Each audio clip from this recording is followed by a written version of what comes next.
അപ്പോൾ പറഞ്ഞു വരുന്നത് PM ശ്രീ പദ്ധതിയെ പറ്റിയാണ്. രാഷ്ട്രീയ ഭിന്നതയേക്കാൾ വലുതാണ് വിദ്യാർത്ഥികളുടെ ഭാവി. അടിസ്ഥാന സൗകര്യങ്ങൾ മെച്ചപ്പെടുത്തി പൊതുവിദ്യാഭ്യാസത്തിന് പുതിയ കരുത്ത് പകരുന്ന PM ശ്രീ പദ്ധതി കേരളത്തിൽ നടപ്പിലാക്കണമെന്നാണ് പൊതുസമൂഹത്തിൻ്റെ ആവശ്യം.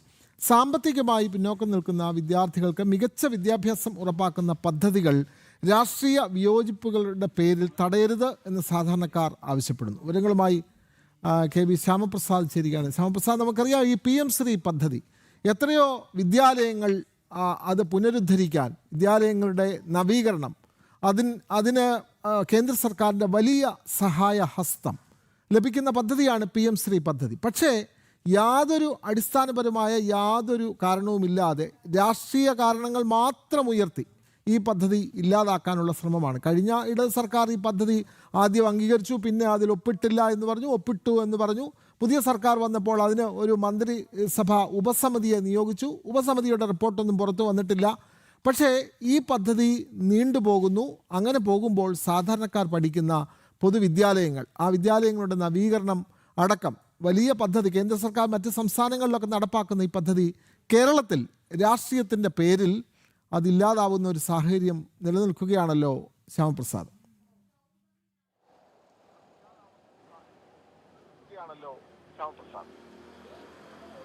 വിനോദ അശ്വതി, എന്തായാലും സംസ്ഥാനത്തെ PM ശ്രീ പദ്ധതിയുമായും നിലവിൽ തർക്കങ്ങൾ തുടരുന്നൊരു സാഹചര്യത്തിലാണ് പൊതുസമൂഹത്തിൽ നിന്നുള്ള ഈ PM ശ്രീയിൽ ആവശ്യം ശക്തമാണ്, വേണം എന്നുള്ളൊരാവശ്യം തന്നെ പൊതുസമൂഹത്തിൽ നിന്ന് ഉയരുകയും ചെയ്യുന്നത്. പ്രധാനമായും സ്കൂളുകളുടെ അടിസ്ഥാന സൗകര്യങ്ങൾ മെച്ചപ്പെടുത്തി നൈപുണ്യ വികസനം, ഒപ്പം തന്നെ വിദ്യാർത്ഥി കേന്ദ്രീകൃത പഠനം തുടങ്ങിയ കാര്യങ്ങളിലെല്ലാം തന്നെ PM ശ്രീകൾ ഉൾപ്പെടുത്തി മുന്നോട്ട് പോകുമ്പോഴേക്കും സ്കൂളുകളിലെ പഠന നിലവാരം മെച്ചപ്പെട്ട രീതിയിലേക്ക് വരിക, ഈ കാര്യങ്ങൾ തന്നെ ഉയർത്തിക്കൊണ്ട് തന്നെയാണ് കേന്ദ്രാവിഷ്കൃത പദ്ധതിയായ PM ശ്രീ നടപ്പാക്കാനായിട്ട് കേന്ദ്രം സംസ്ഥാനത്തിന് നിർദ്ദേശവും ഒപ്പം തന്നെ നടപടികളുമായി മുന്നോട്ട് പോകുന്ന സാഹചര്യമുണ്ടായത്. ഈ ഘട്ടത്തിൽ പോലും സംസ്ഥാനത്തിനകത്തു നിന്ന് നിലവിൽ PM ശ്രീയിലെ ആശയക്കുഴപ്പത്തിലെ ഒരു സാഹചര്യം സൃഷ്ടിച്ചുകൊണ്ട് തന്നെയാണ് നിലവിലെ സർക്കാർ മുന്നോട്ട് പോകുന്നത്. നിലവിൽ ഉപസമിതികൾ വെച്ചിട്ടും ആ ഉപസമിതി ചേരുന്നതിൽ പോലും നിലവിൽ തീരുമാനങ്ങൾ എടുക്കുന്നതിൽ പോലും അലംഭാവവും ഒപ്പം തന്നെ കാലതാമസവും വരുത്തുന്ന ഒരു സാഹചര്യത്തിലേക്കാണ് പോകുന്നത്. കഴിഞ്ഞ 2 മന്ത്രിസഭാ യോഗത്തിൽ പോലും PM ശ്രീയുമായി ബന്ധപ്പെട്ട ചർച്ചകൾ അല്ലെങ്കിൽ ഇതുമായി ബന്ധപ്പെട്ട തീരുമാനങ്ങളൊന്നും തന്നെ മുന്നോട്ട് വെക്കുന്ന സാഹചര്യത്തിലേക്ക് സർക്കാർ പോയില്ല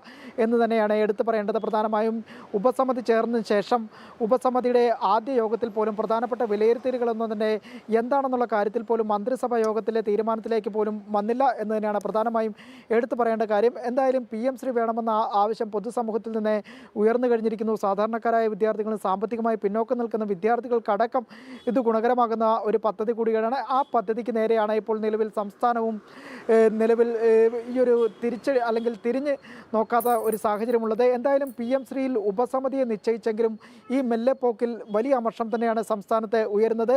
നിലവിൽ കേന്ദ്രീകൃത പഠനമടക്കം നൈപുണ്യ വികസനമടക്കം വിദ്യാർത്ഥികൾക്ക് ഗുണകരമാകുന്ന പദ്ധതിയെ എന്തുകൊണ്ടാണ് പുറംകാലുകൊണ്ട് തള്ളി അകറ്റുന്നതെന്നാണ് പൊതുസമൂഹം ചോദിക്കുന്നത്. ഇത് സംബന്ധിച്ച് വ്യാപകമായിട്ടുള്ള പ്രതികരണങ്ങളെല്ലാം തന്നെ നമ്മുടെ വാർത്തകളിലെല്ലാം തന്നെ ജനങ്ങൾ നൽകുകയും ചെയ്തിരുന്നു.